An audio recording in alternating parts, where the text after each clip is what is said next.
మనకు రావాల్సిన సరుకు మన గెస్ట్ హౌస్ పంపించా. ఏమైంది ధర్మతేజ? ఏమైంది? మన మీద సిబిఐ ఏజెంట్ గోపీనాథ్ రైడ్ చేశాడు. పంటను మట్టి పెట్టి మనకు రావాల్సిన సరుకును రాబట్టుకున్నాం. కానీ నాకెందుకో అనుమానంగా ఉంది భగవాన్.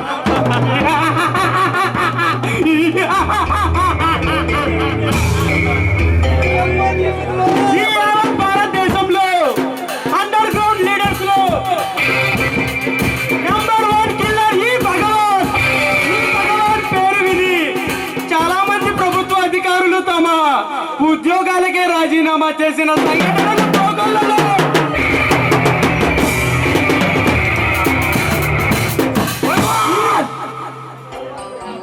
ఈ భగవాన్ పేరు చెబితే పాలు తాగే పసి పిల్లల దగ్గర నుంచి పన్ను ఊడిన పండు ముసలి వాళ్ళ దాకా చేతిలో పెట్టుకుని బతుకుతారు. అటువంటిది ఒక సిబిఐ ఏజెంట్ వాడంతా వాడి బతుకెంత. వాడి వల్ల మనకు వచ్చిన ప్రమాదం ఏమీ లేదు.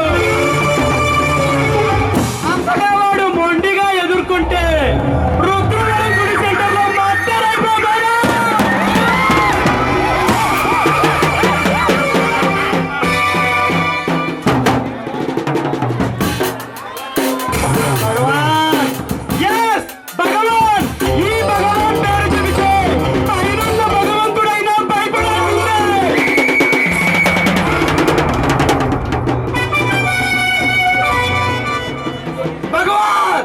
మనము ఎన్నో నేరాలు చేశాము. నీకు సంబంధించినటువంటి ఈ ఎస్టేట్ గురించి కూడా తేల్చుకుంటే ధర్మతేజ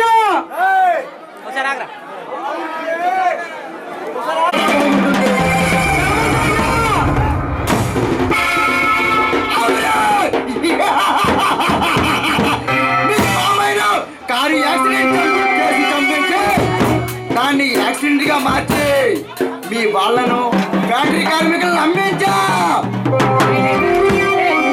ఇప్పుడు మిగిలింది నీ మరదలు శాంతి రాదా. పైకి పంపించేస్తే ఉన్న ఆశకి వారసుడుగా నువ్వు వస్తే మన వ్యాపారానికి ఎదురే ఉండదు భగవా.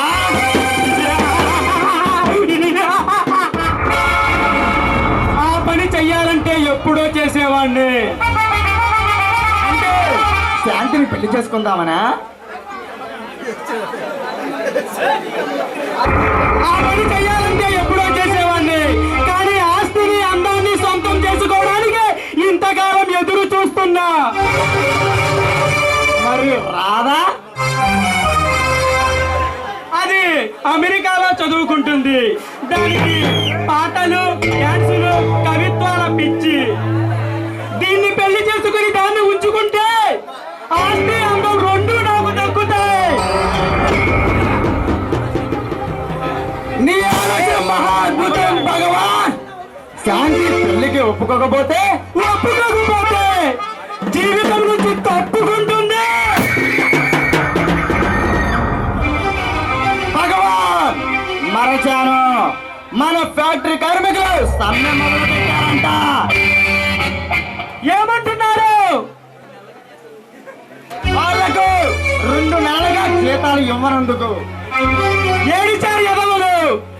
ఆకలేసే వరకు కేకలు వేస్తారు, కేకలు వేసి వేసి కాళ్ళ బేరానికి వస్తారు. ఎంతకాలం చొక్క చేస్తారో మనము చూద్దాం. భగవాన్ వాళ్ళ డిమాండ్స్ ఒప్పుకోకపోతే వాళ్ళ కార్మిక నాయుడు నిరాహార దీక్ష చేస్తానని బెదిరిస్తున్నారు భగవాన్. వాళ్ళకు అవకాశమే ఇవ్వద్దు. మనం ఫ్యాక్టరీకి లాకౌట్ ప్రకటిస్తున్నాం. ఫ్యాక్టరీని మూసేస్తున్నామని చెప్పు. అది చెప్పాల్సింది శాంతి భగవాన్. శాంతికి కాబోయే మొగుడిగా ఈ కంపెనీ జేడీగా నేను చెబుతున్నాను. భగవాన్ వాడెవడో కాదు, విజయ్ కార్మిక నాయకుడు విజయ్. విజయ్, విజయ్, విజయ్. ఒక బచ్చాగాడు నలుగురిని వెనకాలేసుకున్న మాత్రాన వాడు లీడర్ అవుతాడా? కాదు. వాడిని నో దెబ్బ చేశాను. వాడికి ఎంతైనా అవకాశం ఇవ్వచ్చు. ఏదో శాంతి క్లాస్మేట్ అని అది రికమెండేషన్ చేస్తే జాబులో పెట్టుకున్నావు. అటువంటి వాడు మనల్ని నిలదీసే స్థాయికి ఎక్కుతాడా? లేదు. రేపు రాత్రి కలిసి వాడి ఇంటికి మాట్లాడటానికి వెళ్తున్నా. అలాగే భగవాన్.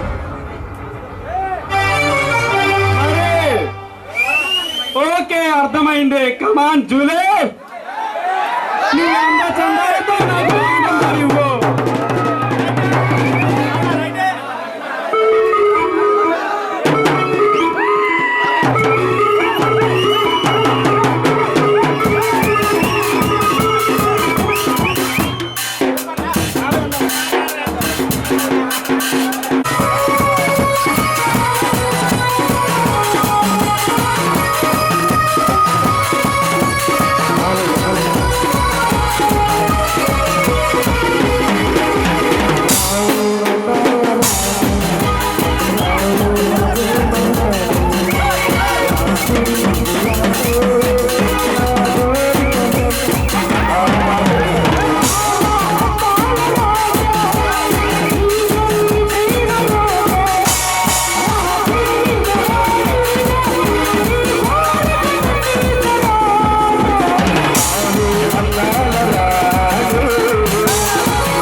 భగవాన్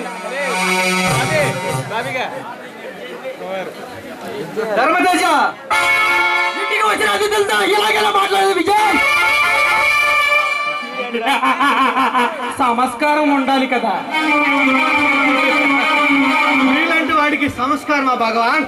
సంస్కారానికి నమస్కారం తెలియదు. నేను సంస్కారంగా ఎలా బిహేవ్ చేస్తాను భగవాన్? భగవానుని నన్నే పేరుతో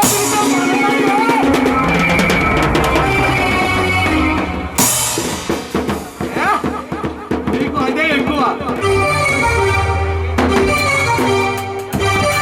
విజయ్, నువ్వు చాలా ఎక్కువగా మాట్లాడుతున్నావు.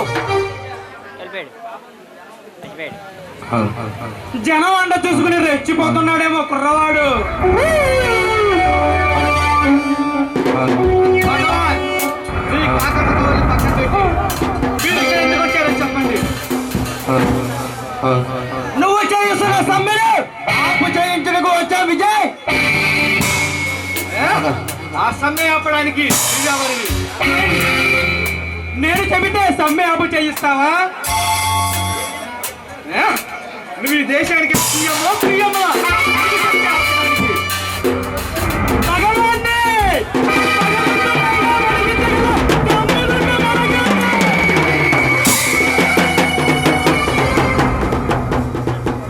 జై భగవాన్!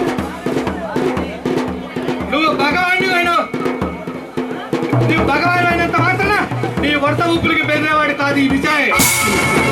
పిచ్చి పిచ్చి వేషాలైతే పచ్చలేకపోతా.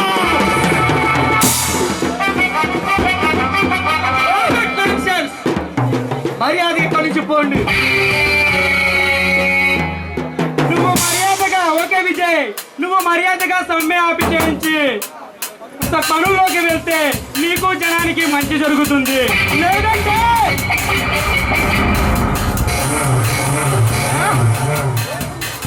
ఆకపోతే ఏం చేయగలవు చెప్పు. ఈ సమ్మె ఎలా ఆపించాలో మాకు బాగా తెలుసు విజయ్. మీలాంటి వాళ్ళు 100 మంది వచ్చినా ఈ విజయ్ని బెదిరిస్తారు సమాజం ఎవరు లేరు. చూడు విజయ్, నాకు అనవసరంగా మాట్లాడటం ఇష్టం ఉండదు. నువ్వు మర్యాదగా సమ్మె చేయించి నీకు ఏం కావాలి, ఎక్కడికి కావాలి, ఏం కావాలో చెప్పు. మాటలు అడ్డుదాకా ఉంటే నాలుగు చేరుస్తా. కొడుకుతో తలగొట్టుకుంటున్నావు. విజయ్నే లంచం ఇవ్వాలని ఈ విజయ్కి ఎవరైనా చూసినా లంచానికి అమ్ముకునే మనసు ఈ విజయ్కి లేదు. మీకులాగా కన్న తల్లిని బజార్ లెక్కించి సంపాదించలేదు.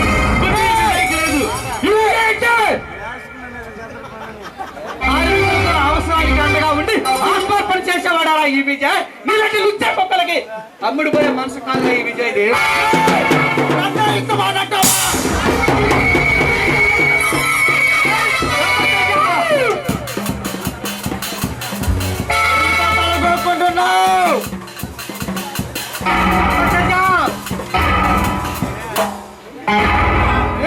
ఎంగిలి కూడా కాసిపడే నువ్వు నాపై దౌర్జన్యమా?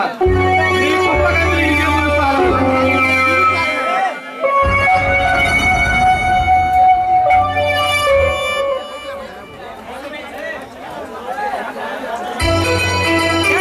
నా ఫ్యాక్టరీ నష్టాల్లో ఉంది. కంపెనీకి లాగౌట్ ప్రకటిస్తున్నాను. కంపెనీ మూసేస్తున్నాను. నీ దిక్కున్న వాడికి పోయి చెప్పుకో. ఆ మాట చెప్పాల్సి నువ్వు కాదు, మీ డాక్టర్ యజమాని వాళ్ళు శాంతి. దాని మొగుడిగా నేను చెబుతున్నాను.